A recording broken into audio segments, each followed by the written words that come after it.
Om Swastiastu, perkenalkan nama saya Niko Marnadi Putri. Di sini saya akan membuat video presentasi tentang kewirausahaan. Jadi sebelum itu saya akan menjelaskan apa itu kewirausahaan. Kewirausahaan merupakan proses menciptakan, mengembangkan dan mengelola usaha baru atau inovatif untuk menghasilkan keuntungan dan nilai bagi masyarakat. Kewirausahaan sering dianggap sebagai pendorong utama dalam pertumbuhan ekonomi dan inovasi, serta penciptaan lapangan kerja. Dalam definisi khusus dalam konteks farmasi, kewirausahaan farmasi adalah proses identifikasi dan eksploitasi peluang dalam industri farmasi untuk menciptakan, mengembangkan, dan memasarkan produk dan layanan yang berhubungan dengan kesehatan. Hal ini melibatkan pengembangan obat baru, inovatif layanan kesehatan, teknologi farmasi, pemasaran distribusi, regulasi, dan keputusan. Adapun sikap dan karakteristik wirausahawan yang sukses biasanya memiliki beberapa sikap dan karakteristik yang tertentu. 1. Visioner, atau mereka memiliki jangka panjang yang jelas dan mampu melihat peluang di mana orang lain mungkin tidak melihatnya. 2.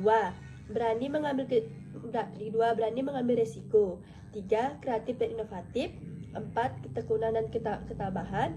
5. Kemampuan manajemen, atau mereka memiliki kemampuan untuk mengelola sumber daya, waktu, tenaga kerja dan efektif dan efisien. 6. Komitmen tinggi. 7. Komunikasi yang baik. 8. Belajar dari kesalahan. Setelah itu saya akan menjelaskan mengapa kita harus belajar tentang kewirausahaan. Belajar kewirausahaan memiliki banyak manfaat yang penting bagi individu maupun masyarakat secara keseluruhan. Belajar kewirausahaan memberikan bekal yang bermanfaat yang tidak hanya untuk membangun bisnis, tetapi juga untuk mengembangkan keterampilan hidup yang berharga. Adapun beberapa peluang karir yang dapat dikejar sebagai wirausahawan farmasi. Yang pertama, itu ada pengembangan obat baru, yang kedua bioteknologi, yang ketiga layanan farmasi dan apotek, yang keempat manufaktur farmasi, yang kelima farmasi sosial, yang keenam kontribusi wirausahawan farmasi bagi masyarakat. Adapun ide bisnis di bidang farmasi menawarkan berbagai peluang. Ide bisnis yang dapat berasal dari berbagai sumber. Berikut ini beberapa sumber ide bisnis dalam industri farmasi. Yang pertama, inovasi produk. 2. Layanan kesehatan digital. 3. Pendidikan dan pelatihan. Dan adapun juga masalah yang terdapat di bidang bisnis farmasi. Berikut ini adalah masalah yang terdapat pada bidang industri farmasi. Yang pertama, regulasi dan keputusan. Yang kedua, biaya riset dan pengembangan. Yang ketiga, kompetisi pasar. Adapun juga tren pasar di bidang farmasi. Berikut ini yaitu 1. Farmasi personalisasi, 2. Telemedicine dan e-healthy, yang keenam sustainability. Adapun keahlian pribadi yang diperlukan di bidang bisnis farmasi sebagian berikut. 1. Pengetahuan farmasi. 2. Keterampilan riset. Yang ketiga, kemampuan teknologi. Adapun langkah-langkah pengembangan ide dan peluang usaha sebagian berikut. 1. Menentukan tujuan bisnis. 2. Menguraikan seluruh ide. Yang ketiga, membuat sistem perencanaan bisnis. Yang keempat, melihat strategi yang dimiliki pesaing. Yang kelima, melakukan riset dan inovasi produk. Pemasaran. Berikut ini adalah beberapa elemen utama dari strategi pemasaran untuk produk farmasi. Yang 1. Target pasar. 2. Segmentasi pasar. 3. Positioning. 4. Strategi promosi. 5. Distribusi. Manajemen bisnis. Fungsi manajemen merupakan elemen penting dalam proses pengelolaan organisasi. Berikut ini adalah penjelasan singkat mengenai masing-masing fungsi. 1. Perencanaan atau planning. 2. Perorganisasian atau organizing. Ketiga, pengarahan atau leading. Keempat, pengawasan atau controlling.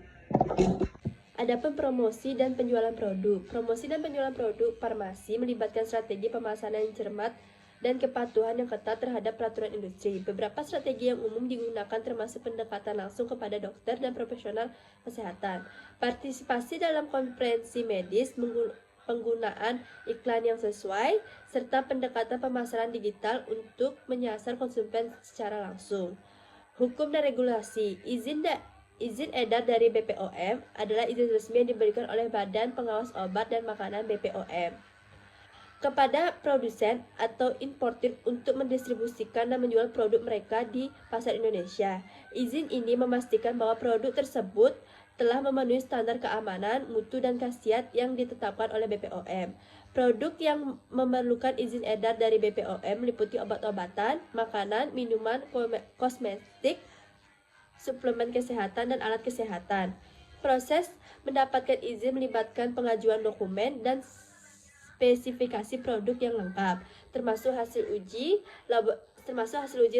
laboratorium dan informasi mengenai bahan-bahan yang digunakan.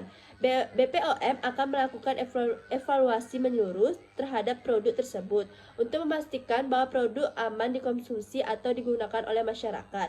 Dengan adanya izin edar BPOM, konsumen dapat merasa lebih aman dan yakin terhadap kualitas produk yang beredar di pasaran.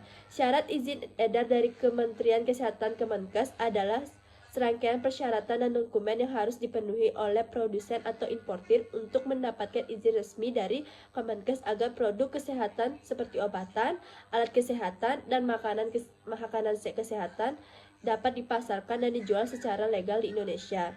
Persyaratan ini menyangkut aspek administratif, teknik keamanan, dan efektivitas produk tersebut aman, bermutu, dan efektif bagi konsumen. Proses ini melibatkan pengajuan dokumen tertentu, uji klinis atau laboratorium jika diperlukan, dan penilaian oleh Kemenkes. Setelah semuanya persyaratan terpenuhi dan produk dinyatakan layak, Kemenkes akan mengeluarkan izin edar yang memungkinkan produk tersebut masuk ke pasar Indonesia secara sah. Perizinan usaha dan produksi obat. Perizinan usaha dan produksi obat dalam bidang industri farmasi.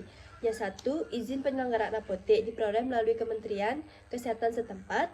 Yang kedua, izin distribusi obat diperlukan untuk distributor dan pengecer diterbitkan oleh BPOM.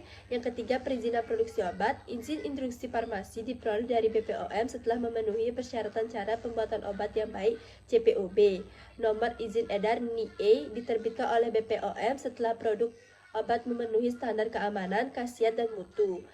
Ada juga hak kekayaan intelektual HKI dalam bidang farmasi. Regulasi meliputi beberapa aspek penting. 1. Melindungi inovasi obat baru, formulasi proses pembuatan, dan penggunaan baru obat yang sudah ada. Berlaku selama 20 tahun sejak tanggal pengajuan paten merek dagang. 2. Melindungi nama merek obat atau produk farmasi agar tidak digunakan oleh pihak tanpa izin. Berlaku selama 10 tahun dan dapat diperpanjang rahasia dagang. 3. Melindungi informasi rahasia perusahaan seperti formula, proses produksi, atau teknik pemasaran yang memberikan keuntungan kompetitif. 4. Melindungi desain, kemasan, atau bentuk fisik dari produk farmasi yang memiliki tampilan unik. Berlaku selama 10 tahun. Itulah penjelasan paparan materi tentang kewirausahaan dalam bidang farmasi. Dapat disimpulkan dari semua materi atau hasil yang ada di tugas proyek kreatif dan kewirausahaan atau PKK adalah selama membangun usaha yang sangat penting untuk mempelajari dasar dari proyek kreatif dan kewirausahaan agar kita dapatkan pengetahuan sehingga ketika kita membuka sebuah usaha yang kita jalankan berjalan dengan lancar dan baik.